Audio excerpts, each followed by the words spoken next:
Like, how are you supposed to teach a lesson on fractions when you're seeing double of things?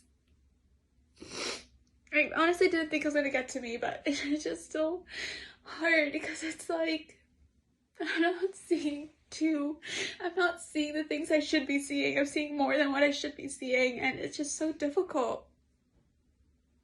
And I'm not even gonna get my period soon, so I'm not PMSing right now. It's just me feeling like, oh my gosh, One of the things that honestly drives me up the wall with multiple sclerosis is definitely double vision.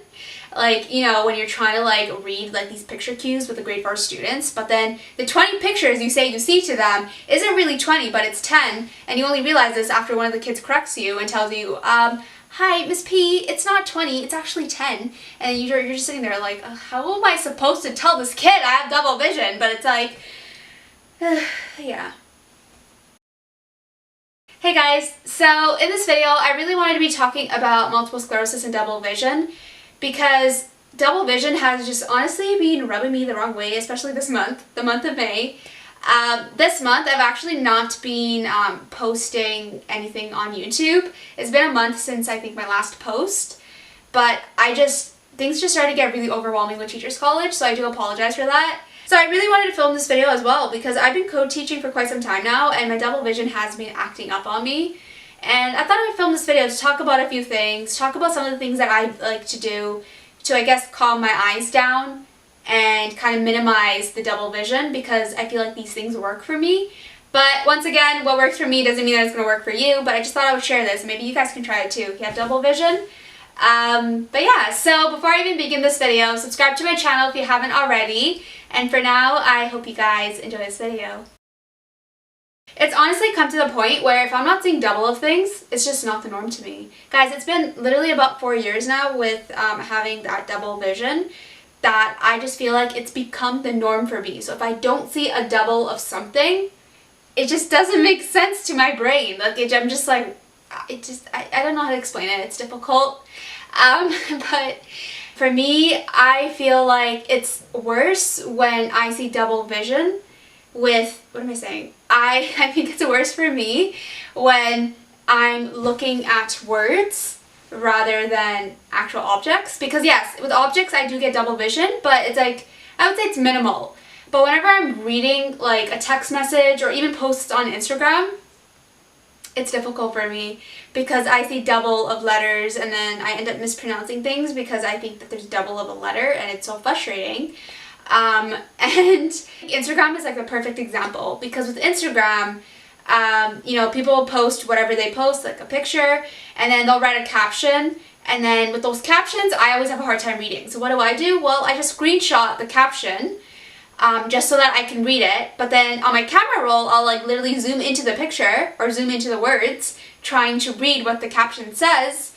And it's kind of frustrating because it's like Instagram literally lets you do something as simple as zoom into like imperfections on people's faces. But when it comes to like the actual caption, you can't even do that. So it's like, the font is just so small. I know I could fix that on my iPhone, but like it's just not the same because it's like I don't want a big font. I can read, it's just, it's difficult. And it's like, it'd be nice if Instagram allows you to zoom into words so you can read the captions of people's posts so that you don't have like 30,000 copies of someone's photo on your goddamn camera roll. And it's so embarrassing when people come across that and they're like, why do you have a picture of this person? And it's like, well, I was just trying to like read what the caption said because the picture looked interesting, but it's like, when I try to explain it, I sound like a complete idiot, but it's like, yeah, I'm the kind of person to have like 1,000 of other people's Instagram posts on my camera roll just because I couldn't read the goddamn caption. So I know I just said that when I was thinking about filming this video, I was thinking about the double vision difficulties I was having this month. But additionally, what I was also thinking about was my very first experience of having double vision. Which was in my first year in university, so this goes back to 2015. That was when I started university, and I remember when I was in one of my courses, it was in psychology. It was like a bigger class. There was about 150 people, and it was like a class in a theater. And I remember when my professor was telling all the students to look at the image that she had up on the slide on the board, and she told us that this was an illusion, but she wanted us to tell her what we were seeing. and she showed us this picture. I honestly don't remember what it looked like, but I remember it being an illusion. And basically that still image that she was showing us was supposed to look like it was moving, but it wasn't actually moving, and that was the illusion. Just didn't make any sense to me, because I was like, I'm not seeing anything moving right now, because when I look at other things, my vision is moving, but when I'm looking at something that's already moving and my vision is moving, I feel like that stabilizes my vision. Like, I don't know if I sound like a complete psycho right now, but that's just the way I'm seeing it, and that's how I felt that very moment in 2015. Crazy to me, because it's like I already have double vision, so I just didn't need an illusion for that. But I mean, in 2015, I never knew anything could be wrong with me because I was so young. I was 17. I didn't think I would have an autoimmune disease, in which I only got like 2 years later. But it was difficult. It was so difficult for me because it was like the things that I thought were wrong with me, I thought it was just me being an idiot.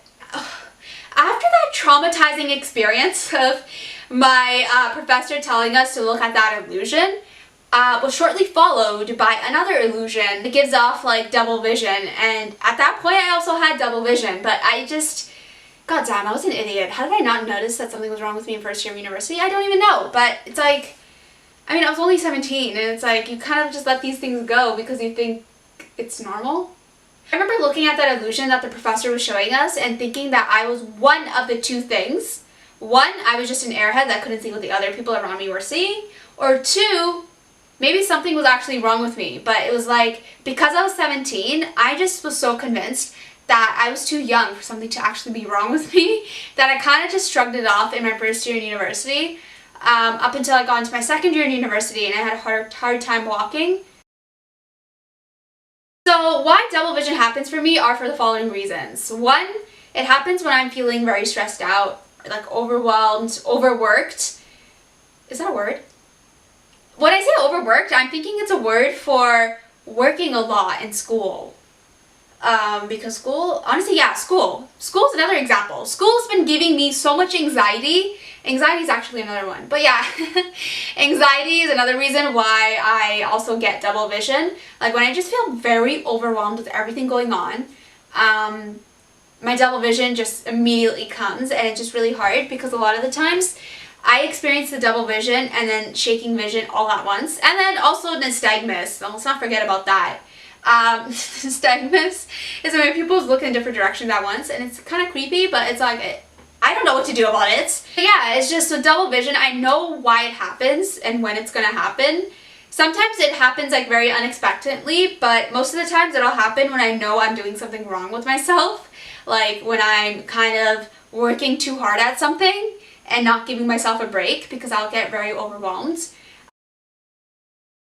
I think the best way to, I guess, describe this or kind of put it into perspective for those of you who don't experience it, let me just put a picture down below. The picture you guys just saw right now is exactly what I see when I'm trying to read a message past 8 p.m. on my phone.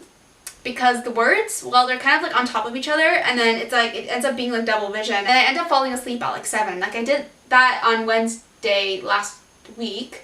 I went to bed at 7 and I felt so stupid, but I was like, oh my gosh, I'm having double vision and I really need to take a break. There are a few things I do that help me, and yeah, so let me just start off with number 1.